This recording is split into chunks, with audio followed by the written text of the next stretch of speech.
Oke, kali ini kita bakal coba buat bahas soal SNIPB yang biasanya ngambil dari soal-soal beras. Nah, jadi ini bakalan ngebahas terkait studi kasus boneka bersarang.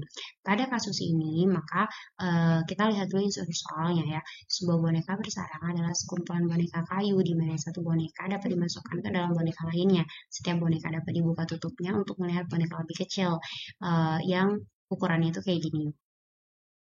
Nah, soal yang bisa kita soroti itu adalah soal yang ini. Berikut ini adalah semua boneka yang dipunyai Emily. Dia ingin menyusun boneka-boneka sehingga dapat dimasukkan menjadi satu sebanyak-banyaknya. Artinya ada berapa buah boneka yang dapat disusun oleh Emily. Nah, kalau misalnya kita melihat soal seperti ini, sebenarnya ini kan soal komputasional ya kan. Berarti bagaimana kita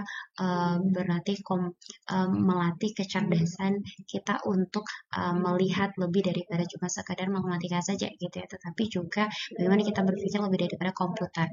Nah, jadi yang bisa kita coba untuk pada kemungkinan di boneka-boneka ini itu adalah kita masukkan dari boneka terkecil ke boneka yang lebih besar daripadanya. Jadi kalau misalkan ini 10 itu bisa masuk ke yang 20. Oke, berarti udah ada 2 boneka ya.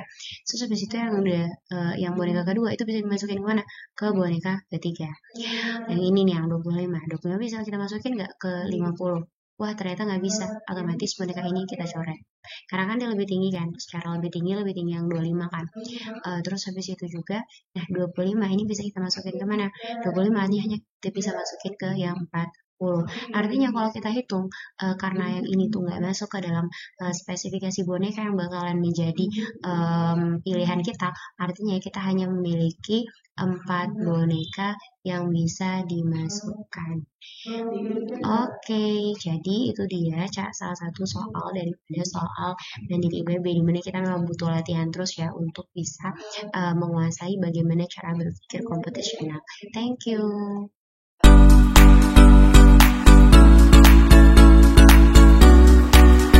Oke, sekarang kita bakal bahas untuk soal SMIPB berkaitan dengan Simon berkata. Simon berkata, jika tombol itu ditekan, warna akan berpindah seperti ditunjukkan pada gambar berikut.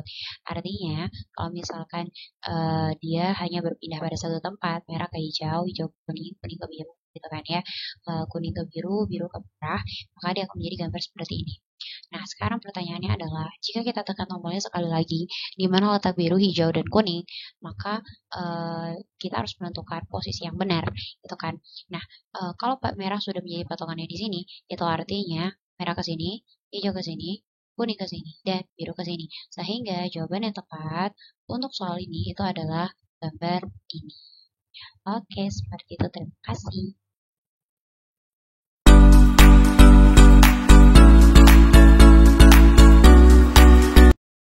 Oke, sekarang kita bakalan coba ngebahas soal bebas tentang ular samba. Santai si ular berdansa. Jadi dia punya gerakan 1, gerakan 2, gerakan 3, gerakan 4, nah gerakan 5. Tantangannya adalah dengan perhatikan pola gerakan si Santi, gambar yang mana yang cocok untuk gerakan kelima.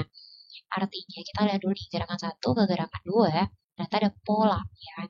Nah, kita butuh melihat pola sebelumnya untuk bisa menebak gerakan kelima.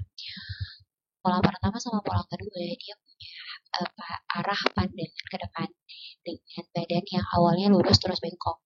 Terus habis itu ketiga sama keempat itu gerakan kepalanya adalah ke atas ya kan, artinya dan badan yang awalnya lurus terus kemudian bengkok.